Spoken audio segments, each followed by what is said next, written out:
Привет! На самом деле я уже неоднократно говорил в своих обзорах, а также писал в своем телеграм-канале, что при выборе или же определении какой-то модели в топ я оцениваю девайс по совокупности трех факторов: функциональность, качество и цена. И вот если три этих столпа имеют хороший баланс, то наушники попадают в ранг лучших. Оттого зачастую мои топы короткие, и в них присутствуют только те модели, которые я смело могу рекомендовать к покупке. Ну а чтобы обозначить все за и против, периодически я провожу сравнение интересных моделей, дабы для кого-то облегчить бремя выбора, а лично для себя создать некий видеоответ. И вот сегодня ты попал именно на такой ролик. Сегодня мы попробуем понять, был ли я прав, называя Oppo Enco Free второго поколения новым королем топов, сравнив эти наушники с не менее интересной моделью OnePlus Buds Pro.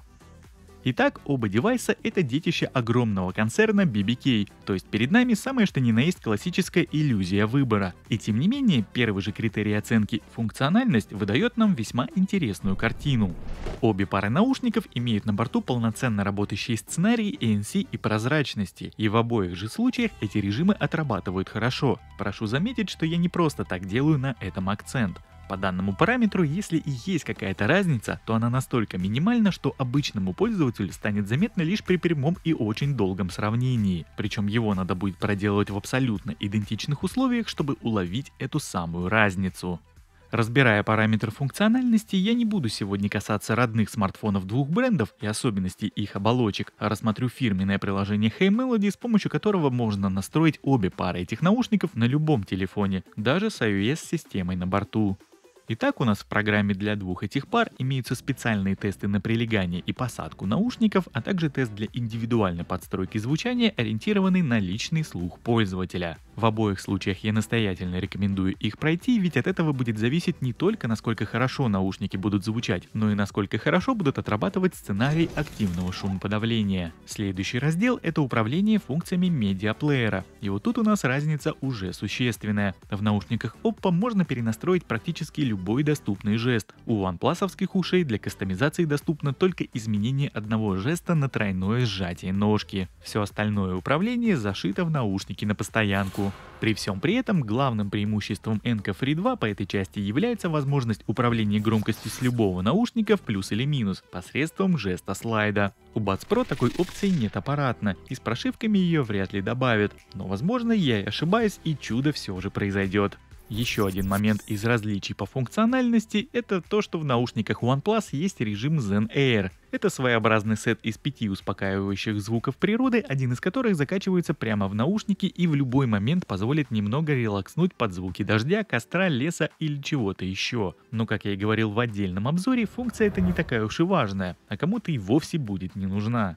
В настройках обеих пар наушников как таковой отсутствует встроенный ручной эквалайзер на звук, но в отличие от OnePlus для Enco Free 2 есть готовые музыкальные пресеты, которые вкупе с индивидуальной подстройкой звучания выдают отличный результат. В особенности меня порадовала надстройка динамичных низких частот. Но здесь надо отдать должное, что для Buds Pro никаких настроек лично на мой слух совершенно не требуется. Стоковое звучание в них просто великолепно. Баланс по частотам здесь один из лучших, что я слышал в последнее время. А вот в звучании Oppo Enco Free в стоке отчетливо прослеживается преобладание высоких частот, которые можно приглушить как раз тем самым динамичным пресетом.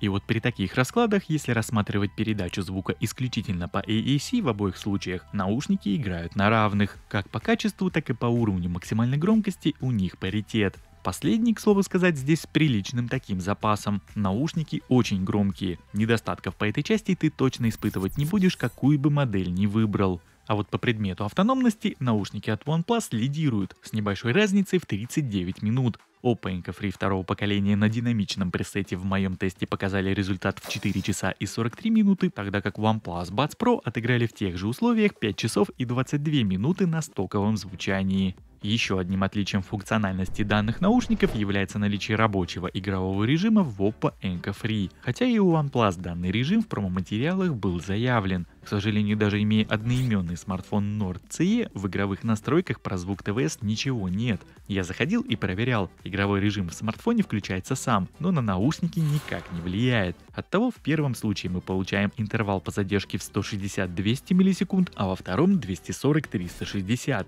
И получается, что разница выходит почти в 2 раза. Конечно, я могу предположить, что мой OnePlus Nord CE попросту не поддерживает данную опцию или не поддерживает ее полноценно, но к чему тогда такие полумеры, особенно если рассматривать наушники как самостоятельное устройство? Ну а прямо сейчас я предлагаю тебе сравнить и оценить качество встроенных в данные наушники микрофонов. Проверяем работу микрофонов в наушниках Oppo Enco Free 2. Вот таким образом они звучат в закрытой машине. Я сейчас по традиции открываю окна. Мне с двух сторон сюда задувает ветер, очень сильный, порывами такими. Ну и примерно можно понять, как тебя будет слышать собеседник при таком сценарии использования. Допустим, летом, если ты будешь проветриваться в машине на полном ходу, и с кем-то захочешь поговорить по вот этим вот наушникам. Ну что же, у нас на очереди первый тест наушников OnePlus Buds Pro. Вот таким образом они звучат в закрытой машине. Я сейчас по традиции открываю окна с двух сторон. Мне сюда порывами здесь вот задувает ветер, и, собственно, вот так вот отрабатывают шумодавы при таком сценарии использования. Довольно сильные порывы, шум от дороги, скорость около 70 км в час. Ну и вот как-то так тебя будет слышать собеседник, если ты, допустим, будешь с ним разговаривать по вот этим наушникам, открыв окна настежь. Ну и по традиции у нас второй тест, тест с печкой. Я сейчас выкручиваю ее на максимум вот таким вот образом. Она потихонечку набирает обороты. И уже буквально секундочек через 5-6 у меня будет в салоне стоять очень сильный шум. Собственно, вот таким вот образом я тебе включаю его фрагмент, чтобы ты понимал, В каких условиях делается данный тест. Ну и вот так отрабатывают микрофоны при таком сценарии использования в наушниках Oppo Enco Free второго поколения. Ну а теперь еще один тест. Тест в машине с печкой. Я сейчас выкручиваю ее вот так вот на максимум. Она потихонечку набирает обороты, и уже буквально через 5-6 секунд в салоне будет стоять очень сильный шум. Вот такой вот. Включил специально, чтобы ты послушал, при каких условиях данный тест проводится. Ну, в общем, вот как-то так тебя будет слышать собеседник, если ты будешь с ним разговаривать по вот этим наушникам, ну, сидя, обогреваясь в машине печкой. Ну вот еще один тест работы микрофонов в наушниках Oppo Enco Free 2. Я сейчас нахожусь на проспекте Мира, на такой оживленной трассе. Сейчас 7 утра, все торопятся на работу. Ну и примерно можно понять на контрасте, сравнив тест в парке и тест на такой очень громкой шумной улице. Еще такой ветерочек сейчас туда задувает. Сейчас вот порыв был у меня в микрофоне.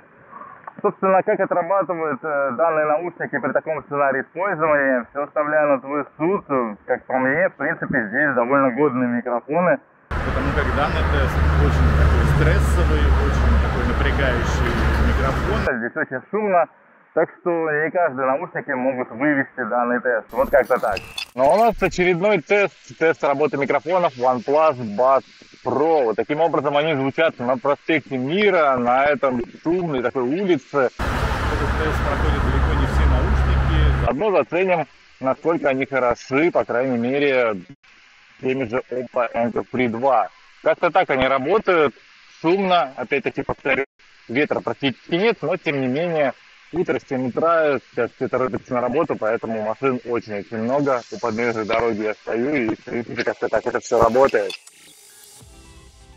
Ну что же, тест работы микрофонов ты отслушал, и теперь я предлагаю рассмотреть следующие два критерия отбора – качество и цена. Эти понятия обычно всегда идут рука об руку и являются решающим фактором при выборе любого продукта. Не буду лукавить, ведь очевидно, что по качеству сборки, тактильным ощущениям и общим впечатлениям от устройства явным лидером здесь выступает OnePlus Buds Pro. Наушники действительно собраны мега качественно из хороших и приятных материалов. Качественный матовый пластик, аккуратная металлическая петля с плавным ходом без люфта, а также сами наушники с хромированными элементами. Дизайн минималистичный, но очень кайфовый. В наушниках Oppo все гораздо проще, можно сказать, под стать разнице в цене. Аккурат в 2 раза. Здесь у нас всюду глянец, хоть и хорошего качества, но все же глянец. Есть мелкие косяки в узлах примыкания и в некоторых стыках, петля не такая классная, как у конкурента. Ну и такого тактильного кайфа здесь, конечно же, нет. Я не могу сказать, что сборка тут плохая, нет, просто в сравнении с более дорогим продуктом преимущество очевидно. И вот раз уж я затрону цены, то о ней сейчас и поговорим. Разница в стоимости при покупке на AliExpress получается почти в 2 раза, особенно если смотреть эти наушники в период распродаж, коих в последнее время на Али такое количество, что уже кажется и обычных периодов на площадке не существует. И вот здесь у нас получается довольно интересная картина. Если рассматривать наушники с точки зрения функциональности и цены, и в сценарии использования с различными смартфонами, то с явным преимуществом здесь лидирует Oppo Enco Free 2. Ведь за плюс-минус $70 или 5000 рублей при прочих равных ты получаешь допом рабочий игровой режим и полноценное управление, однако при этом чуть похуже качество самого продукта в плане материалов и сборки. Ну а в случае, если ты являешься обладателем смартфона OnePlus 9, 9 Pro или Nord 2, то есть смысл посмотреть в сторону родных Buds Pro. Хотя и для сторонних смартфонов они прекрасно подойдут, по крайней мере звучать будут превосходно, с микрофонами проблем особых не будет, да и великолепное качество сборки никто не отменял. Единственное, здесь уже кусается цена в $130. Как по мне, сотка для этих ТВС-ок будет отличным вариантом. Что же касается меня, то хорошая функциональность за адекватные деньги – это мой выбор, поэтому я по-прежнему остаюсь на своих любимых Huawei FreeBuds Pro. Ну а что думаешь ты по этому поводу, обязательно напиши в комментариях. Надеюсь, мой ролик был полезен, и если это так, то не забудь поставить лайк. Спасибо тебе за просмотр и до встречи в следующих видео. Пока-пока.